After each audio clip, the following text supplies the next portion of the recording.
இத்தா காலத்தில் தற்செயலாக ஓர் அந்நிய ஆணை பார்த்துவிட்டால் அல்லது கண்டுவிட்டால் இத்தா முறியுமா? அந்த நாளை இத்தா அனுஷ்டிக்கும் கால வரையறையில் கணக்கெடுப்பதா? விளக்கம் தரவும்.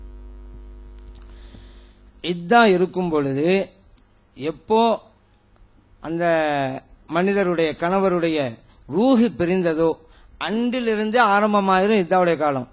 அவர் அடக்கம் செய்யப்பட்ட நாள்லாம் கிடையாதுங்க. ஒரு நாள் கழிச்சு கூட அடக்கம் செய்வாங்க சில இடங்கள்ல. அதெல்லாம் இல்ல. சில பேர் இத்தா இன்னைக்கு தான் ஆரம்பிக்கிறாங்க அப்படிலாம் சொல்லுவாங்க. அப்படிலாம் கிடையாது. ஆரம்பிச்சாலும் ஆரம்பிக்காவிட்டாலும் ஒரு ஆளுடைய ரூஹு பிரிந்த உடனேயே மனைவியா இருந்த பெண்ணுடைய இத்தா ஆரம்பமாயிருச்சு. அதில இருந்து 4 அஷ்ஹுரின் வாஷரா 4 மாதங்கள் 10 நாட்கள் இத்தா இருக்கணும். இதுல சில சட்டங்கள் இருக்குது, பேணணும். இப்ப அந்நிய ஆண்களை பார்க்க கூடாது அப்படிங்கறது அந்த இத்தாவுடைய காலத்தில் இருந்தா மட்டும் இல்ல, எல்லா காலத்தும் உள்ளதுதான். ஆனா சில பேர் நினைக்கிறாங்க இத்தாவுல தான் பார்க்க கூடாது, மற்ற ஆண்களும் பார்க்க நினைக்கிறாங்க. அப்படி கிடையாது. இத்தாவுடைய நேரத்துல இன்னும் கொஞ்சம் பேணிக்கையா இருக்கணும். அதுக்காக தான் அப்படி வைக்கிறோம். வீட்டை வெளியெல்லாம் போகாம வீட்டில் இருக்கிற நோக்கம் என்னன்னு கேட்டா இந்த சட்டத்தை ஒரு கடுமையாக பேணிக்கையா இருக்கணும் அப்படிங்கறனாலதான். ஆனா இத்தாவுடைய காலத்தில் மட்டுமல்ல, மற்ற காலங்களில் கூட அந்நிய ஆண்களை பெண்கள் பார்க்கத்தான் கூடாது. அந்த நேரத்தில் இன்னும் கொஞ்சம் பேணிக்கையா இருக்கும், பேணுதலா இருக்கிறோம், அவ்வளவுதான் விஷயம். அப்ப தற்செயலாக பார்க்கங்கிறது ஒண்ணு குற்றம் அல்லங்க பொதுவாவே. இப்ப இத்தாவுல இருக்கும் பொழுது கூட ஒரு பெண்மணி ஒரு நிர்பந்தத்தின் அடிப்படையில ஒரு ஆணை பார்க்க வேண்டிய சூழ்நிலை வந்தா பார்த்து கொள்ளலாம். இப்போ ஒரு அந்த இத்தாவுல இருக்கக்கூடிய பெண்மணிக்கு சோமில்லாம் பொஜ்ஜன்னு வச்சுக்கிறோங்க. டாக்டர் ஆணா தான் இருக்கிறாரு, இப்ப பார்க்கறதுல பிரச்சனை கிடையாது. ஏன்னா நிர்பந்தத்தின் அடிப்படையில் பார்க்கலாம். அது போல யதார்த்தமா கண்ணிலப்பட்டா பிரச்சனை இல்லை. இத்தா இல்லாத நிலை இருக்கும்போது உள்ள சட்டம் தான் இது.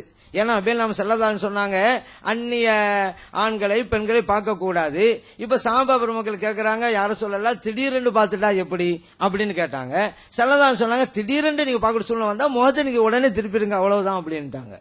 மறுபடியும் நீங்க திருப்பி பார்த்தா தான் குற்றமா கருதப்படும். இது இத்தா அல்லாத காலத்தில் உள்ள சட்டம் தான். அதே சட்டம் தான் இத்தாவுக்கும் பொருந்தும். திடீர்னு தற்செயலா பார்க்க சூழ்நிலை வந்தா அது குற்றம் அல்ல, உடனே திருப்பிட வேண்டியதுதான். இப்படியெல்லாம் தற்செயலா கூட ஏற்படக்கூடாதுங்கிறதுனால ஒரு பேணுதலின் அடிப்படையிலே தான் இத்தாவுடைய காலகட்டங்களில் பெண்களுக்கு ஒரு உபரியான சட்டங்கள் அடிப்படையில் வீட்டில் வைத்திருக்கிறாங்க, பேணிக்கா கொண்டு. ஆனா இத்தாவுக்கு தனி சட்டம் அல்ல, இது எப்பொழுதும் உள்ள சட்டம் தான் பெண்களுக்கு விளங்கிக் கொள்ள வேண்டும். அடுத்ததாக இப்படி ஏதாவது நடந்துட்டா அந்த நாள் இத்தாவுல சேராது அப்படிங்கறதெல்லாம் கிடையாதுங்க. அதான் நான் ஏற்கனவே சொன்னேன். இப்போ ஒரு பெண்ணு இத்தாவே இருக்கிறது இல்லைன்னு முடிவு பண்ணிச்சுதான் வச்சுக்கிறோங்க. உதாரணத்துக்கு சொல்ல வர்றேன்.